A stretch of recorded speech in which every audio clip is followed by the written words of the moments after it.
वज़ीर आला खैबर पख्तूनख्वा सोहेल आफरीदी ने बानी पीटीआई रिहाई फोर्स का ऐलान कर दिया। रिहाई फोर्स के रुकनिया साजिश शुरू कर रहे हैं। बानी की रिहाई होते ही फोर्स तहलील कर देंगे। स्ट्रीट मूवमेंट की तैयारी के लिए इमरान खान रिहाई फोर्स का ऐलान करता हूं। मुझे जो जिम्मेदारी दी गई है इमरान खान साहब की तरफ से, वो स्ट्रीट मूवमेंट की तैयारी है।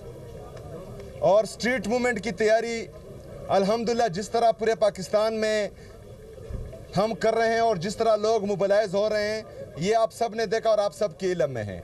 और जिस दिन इंशाअल्लाह ताला हम इमरान खान साहब को रिहा करेंगे, उस दिन इमरान खान साहब इनका शुक्रिया अदा करके इसको डिसॉल्व कर देंगे। इनका काम यहीं तक होगा। पहले तैयारी होगी और फिर लड़ाई होगी, और इंशाअल्लाह ताला इस लड़ाई में जीत हक और सच की होगी। केपी का एहतजाज जो था वो तमाम वर्कर्स ने अपनी मदद आप शुरू किया था। पेशावर हाई कोर्ट के अहकामात आए, हम पाबंद है कि पेशावर कोर्ट नहीं तमाम अदालतों के अहकामात माने, क्योंकि ये हमें हमारे लीडर हमारे कायद जनाब इमरान खान साहब ने सिखाया है कि आपने अपने इदारों का एहतराम करना है।